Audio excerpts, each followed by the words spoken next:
please consider supporting this massive dork of a YouTuber on Patreon for just $1 a month. Link down in the description.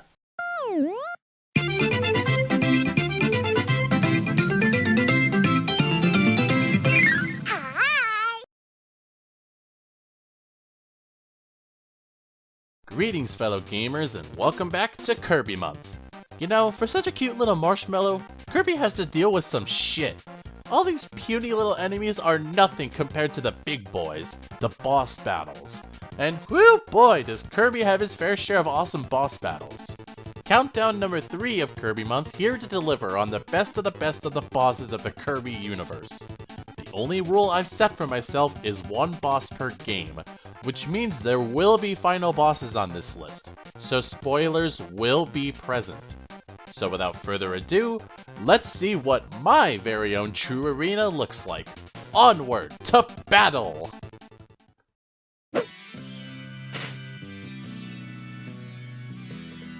Kirby Mass Attack has always been a weird entry to the Kirby series. Don't get me wrong, I still really like Mass Attack, but the fact that certain aspects are so different just offers a different experience. You know, 10 Kirbys wreaking havoc through forced interaction? I don't know, man. But first up on this list is the final boss of Mass Attack, Necrotus. Being that this is the dude that dumbfoundedly created 9 other clones of Kirby to go on a rampage, there's no denying that he can deliver the pain, and now it's time to show him how much of a mistake he has made. Necrotus has 3 phases to this fight. In the first phase, Necrotus will simply use those hands of his to crush you into oblivion, and these hands can eliminate every Kirby in your group. Every so now and then, he'll slam his hand so hard it'll end up getting stuck in the ground.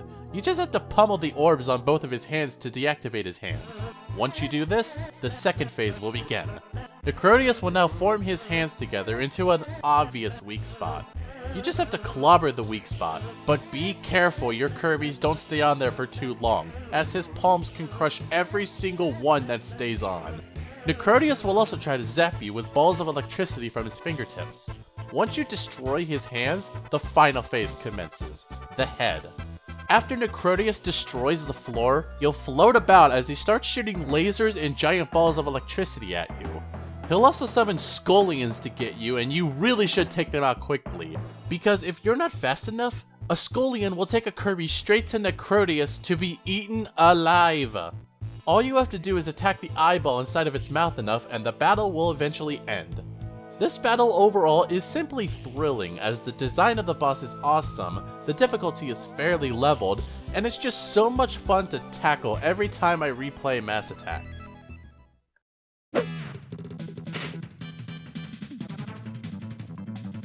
There were a few choices in my mind that I could have had for Superstar and its remake, but this next one is just so charming I couldn't help but love it so much. At number 9, we have the computer virus from Superstar and Superstar Ultra.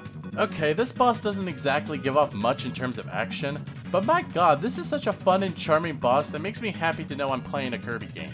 The first thing you'll notice is that this battle takes on the form of a turn-based RPG style, text box included, and I just love that. Being a virus, this boss summons multiple subjects to do the fighting for it. There's a glob of slime, a weird dancing doll, a witch, an evil knight, and a freaking dragon. Now allow me to explain what they actually do. The slime and the puppet do nothing and act like imbeciles the entire time.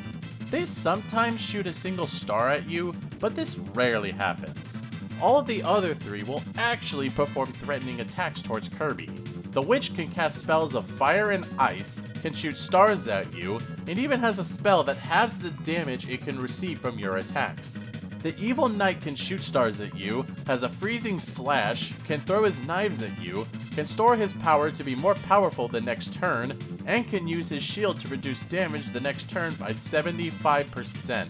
The dragon can also shoot stars at you. Man, what is with this boss and stars? But the dragon can also use his fire breath, flap his wings, scratch you with his talons, and has an ability the same as the Evil Knight's shield. I honestly just love the charm of this battle. You just gotta love that the battle takes on an RPG style, and that the text in the text box is mildly amusing and hilarious, like how it says you earn 2 to 3 points on various characteristics, including, but not limited to, earning courage points, greediness points, exam score points, appetite points, honesty points, love points. Okay, I'll admit it, I get a chuckle out every time I play this boss. You just gotta love the designer's sense of humor. Clever, albeit blunt. The computer virus doesn't offer much in terms of the actual fight, but it's just one of those fun, charming bosses that make you glad to be playing a Kirby game.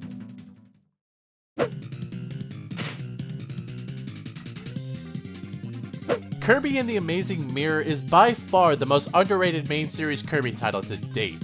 Just because a game does something different doesn't mean it doesn't deserve attention, but I can agree that most of the bosses are pathetic.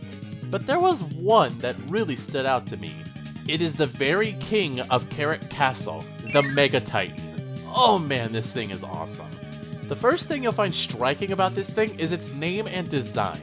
With something called Mega Titan, this is a very slick, awesome design. What's also awesome is the fight. It plays uniquely in the fact that no copy ability will ever do damage to him, except for Spark, Beam, and UFO. Which means the Mega Titan's weakness is electricity, so you have to either use Spark, Beam, or UFO to damage him, or knock him into one of the electrical barriers on each side of the arena. But as you try doing this, the Mega Titan will attack Kirby by firing each of its fists at him, launching all 4 of them in succession, or firing them all at the same time. The Mega Titan must be knocked back into an electric trap 4 times to end the first phase of the fight. And upon getting his ass kicked, the Mega Titan's armor collapses and the mech's head rises from the wreckage and takes over, beginning the second phase of the fight. This phase is really easy, as it only takes 2 hits from his own missiles to take him out. Overall, the Mega Titan is a very fun and unique fight in the Kirby series. It's one of the few non-final bosses that can only take damage from certain abilities. Very fun and very cool. Not to mention that this thing still looks awesome! Terminator would be proud. I'll be back. Ha! No you won't.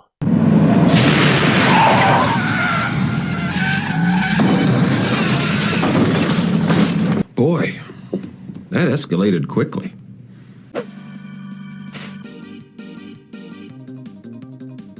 Despite the fact that this game is incredibly easy, Kirby's Epic Yarn still manages to be my favorite Kirby spin-off thanks to its creativity in both aesthetics and level design, as well as some pretty fun bosses. With that being said, gather round, my children. Allow me to present to you the once-in-a-lifetime magician, the great Squashini!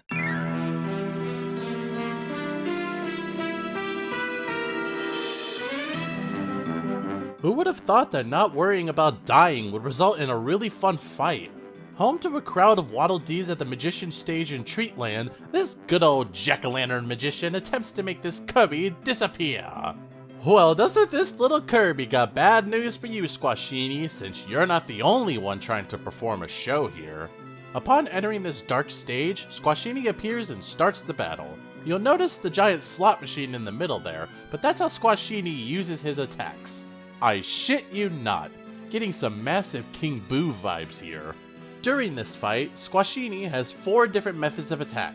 When 3 hat symbols match up, Squashini will hide in his top hat and play a little memory game with you. Pick the wrong hat, you'll get an enemy, but pick the correct one, you'll be able to fling him across the stage. With 3 card symbols, Squashini will simply throw loads of playing cards on the ground. Simply grab and throw one at Squashini and get another chance to throw him. With 3 capes, Squashini will turn his wand into a cape and spawn bombs around the area. Grab one and throw it at him. And finally, 3 rope symbols give you a mildly entertaining form of torture. The curtains cover the stage, and once they open, Kirby is tied to a massive bomb and Squashini gets a moment to laugh at your face. That is hilarious. Almost like one of those Whiplash jokes in an old cartoon. Help me! Help me! Anyways, throw Squashini around 3 times and the stage is all yours. Overall, despite not being able to die, This boss fight is just trying to be fun, and it definitely succeeds. Kirby's Epic Yarn's bosses are rather weak if I'm being quite frank, but Squashini was the one to fit right at home with me for simply being a fun fight.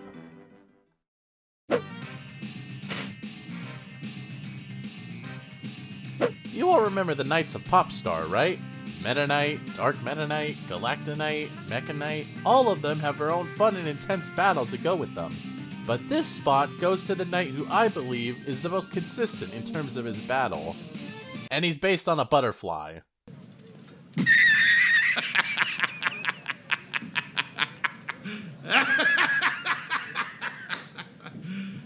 You serious?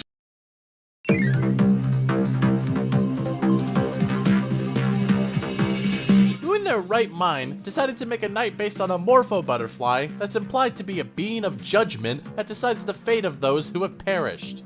I mean, it makes sense considering that butterflies in Japanese mythology are often associated with death and spirits, but my god, Hal! But in all seriousness, the battle against Morphonite is the most consistent among the knights in the Kirby series. This one, however, does not screw around. Just like his other respectful knights, Morphonite uses a sword, but it's imbued with super hot fire! Morphonite can teleport, emit 2 giant ghostly faces, release sound waves from his wings that can confuse your friends, which will require a friend heart to bring them back to their senses, can slice forward and then up with his sword to trap Kirby and his allies in a sword combo that does massive damage. Also, in the second phase, Morphonite creates another sword and can enlarge his swords to swing them down.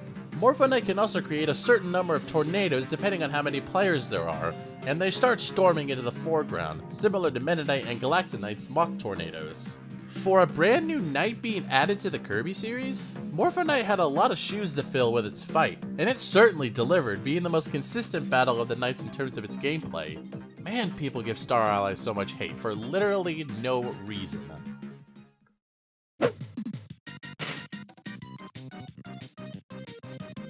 To be honest with you all, I didn't mind the squeaks. They all have their own perks about them. Spinny being the speedster of the gang, Storo being all about brawn, Doc being the brains of the group, then the leader Darroch, who's so damn awesome. Such a shame that the chest he stole from King Deity was the home of the Dark Nebula, in which Darroch is possessed by the Dark Nebula to become the penultimate boss of the game, Dark Darroch. For being the second to last boss in Squeak Squad, Dark Darroch certainly puts up a great fight. It plays similar to his first encounter at Ice Island, but the attacks that return are stronger and more enhanced than they were before. His Ice Beam attack is now larger and more powerful, and he even backs up while using it, preventing Kirby from attacking behind. He'll throw his bombs more often, they are now larger, cause a bigger explosion, and send a large pillar of fire in the air. Also, these bombs cannot be destroyed by a copy ability and need to be super inhaled. His triple star attack now happens twice in a row, and the stars are larger, do more damage, and stay on screen longer. Oh yeah, and he teleports faster and more often, so he's much harder to hit. What makes this fight such a challenge for Kirby standards is actually the terrain. See, in his first fight, there was ice on the ground, meaning that Kirby could abuse the tornado or wheel ability scroll skills, which made that fight painfully easy. But here, no such luck. Combine this with Darroch's more powerful and upgraded attacks, as well as being all around faster, makes this fight a lot more fun and challenging than it really should. Definitely more of a challenge than Dark Nebula. Good god, that fight was so easy. Definitely was a massive disappointment. But thankfully, we're not talking about that fight. Overall, the fight with Dark Darroch is so awesome, fun, challenging, and has my favorite design of any boss in this series. Seriously, look at him! He looks so fucking awesome and cool! God damn it, I love Darroch.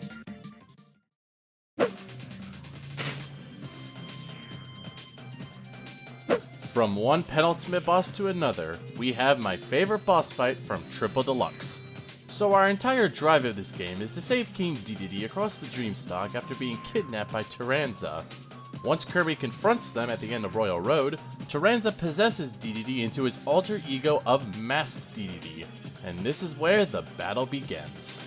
The battle against Masked Dedede is truly a battle of epic proportions. For the first phase of this fight, Masked Dedede performs a lot of Dedede's familiar attacks, including his inhaling ability, his ground pound, swings from his hammer, and his dive attack. All you have to do is keep damaging and wailing on DDD until his health bar depletes and he's defeated. The theme song that plays during this fight, titled Revenge of the Enemy, is a pretty good track on its own that's intense and fits the battle itself. But you may be questioning, where's the Mass DDD theme? Since we are fighting against Mass DDD after all, so what gives, you may be asking? Well, this is where Phase 2 kicks in.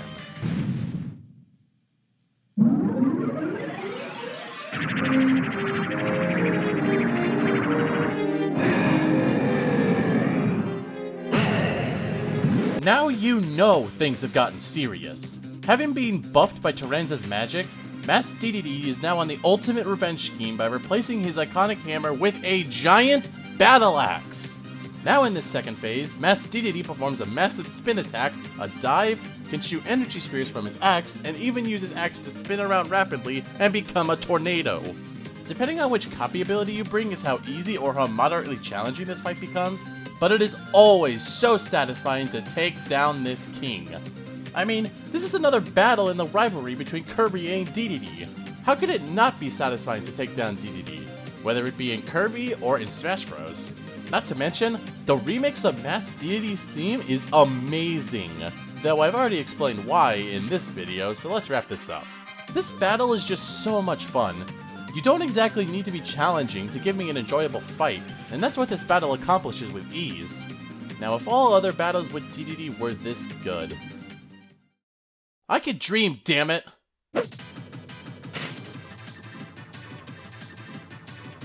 Seems like we keep on coming at it with the penultimate bosses of Kirby, because next up in number 3, we have the penultimate boss of Kirby 64, Miracle Matter. Finally, it's about damn time we get some incarnation of dark matter on this list. I'm starting to notice a trend with these bosses. They don't have to be hard or challenging, they just gotta be super fun, and my god, this fight is super fun and unique. You see, with most other Kirby bosses, you could use any ability to do damage to your foes. Very few uses Kirby's greatest attribute as a tool for fighting. Miracle Matter is one of those bosses. Being that it's based on Kirby's greatest attribute, this boss has 7 different forms based on Kirby's copy abilities. There's Fire, Ice, Spark, Stone, Bomb, Needle, and Cutter. All of these forms have their own specific method of attacks. You could inhale them and swallow their attacks for their respective ability, but that doesn't really help when Miracle Matter always alternates between its 7 forms with no repeat.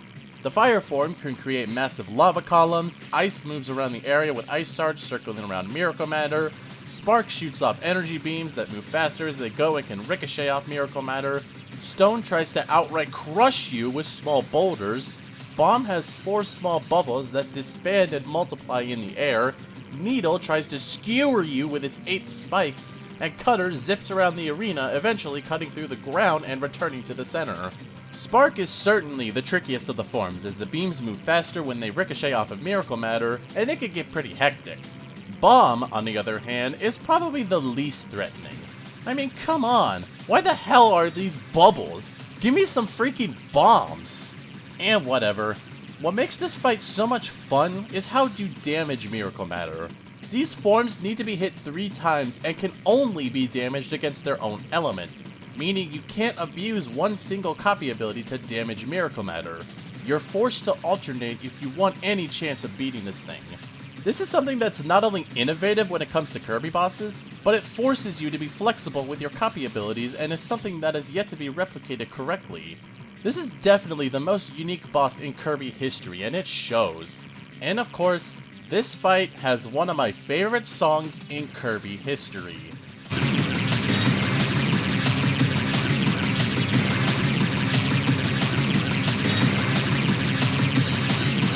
Simply amazing.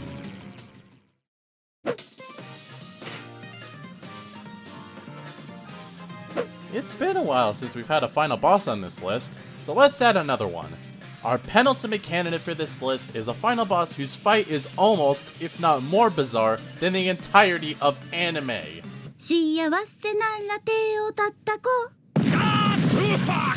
Okay, maybe not that bizarre.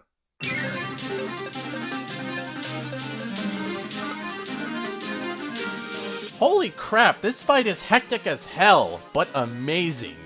Yeah, I'm pretty sure you guys were screaming at me to finally show Planet Robobot, and once I finally made it to the finale of this game, it completely subverted my expectations from the other side of the universe.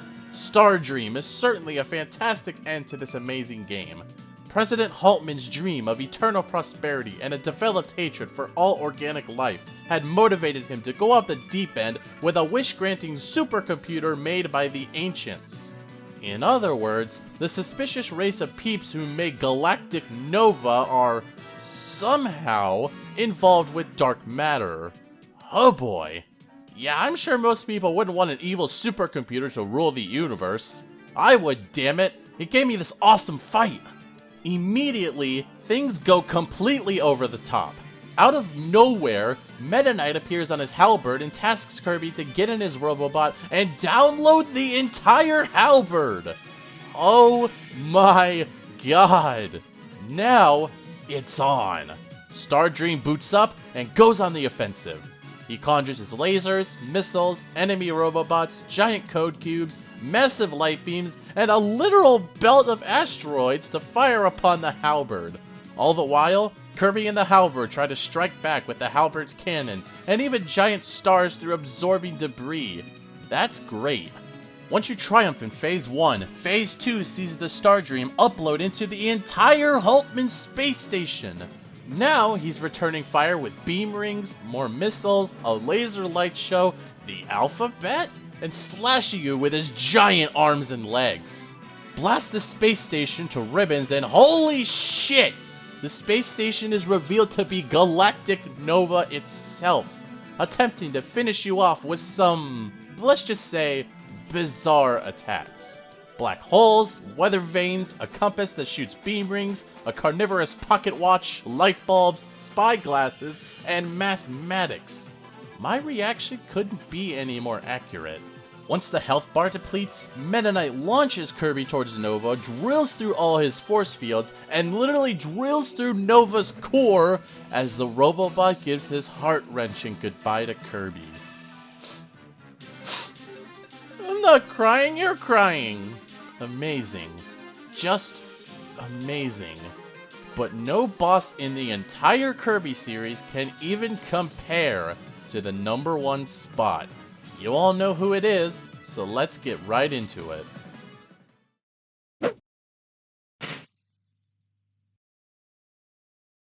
You know, it's honestly amazing that Return to Dreamland gave me such amazing reasons to appreciate the game's final boss so damn much. So, ladies and gentlemen, Megalor.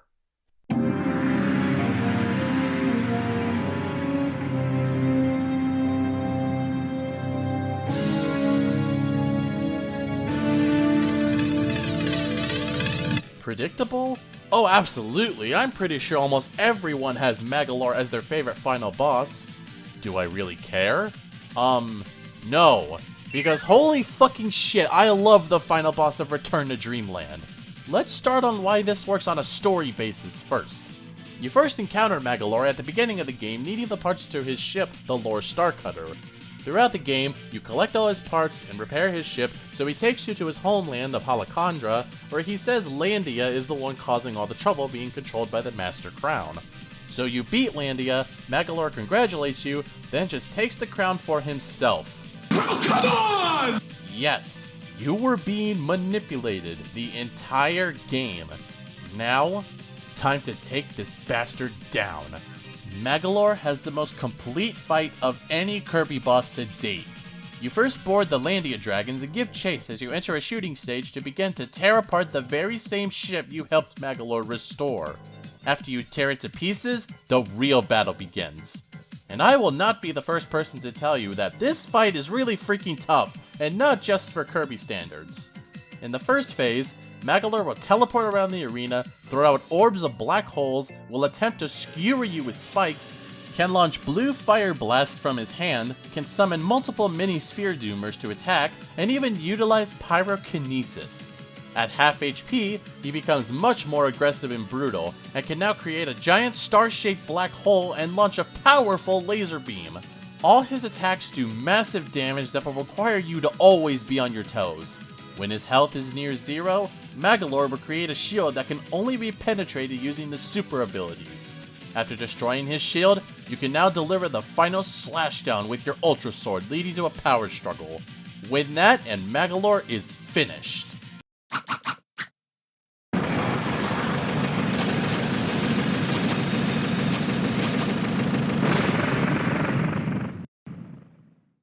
But even after all that, it isn't enough to finish him. Megalor's malice fuses with his crown as he now becomes the almighty Megalor Soul. All his attacks from the previous phase are still here, but they're powered greatly. And on top of all that, he can project dark matter walls, literally barrel roll through dimensions, and even use dark versions of your super abilities. And if you upgrade it to extra mode, he'll add room-filling lasers and screen flips at no additional cost. This fight is absolutely crazy. Dodging a wide array of dangerous attacks makes the fight more exciting and intense. Add to all this mayhem an awesome atmosphere and an absolutely godly orchestrated score of Return to Dreamland's main theme. What else could I say? The fight with Megalor is amazing with superb build-up, an awesome atmosphere, an outstanding and fun as hell fight, amazing music, and true immense satisfaction of taking this traitor down. All of this makes Megalor my favorite boss battle in the Kirby series. This has been Kdog. I hope you all have a great day, and we only have one more stop to go.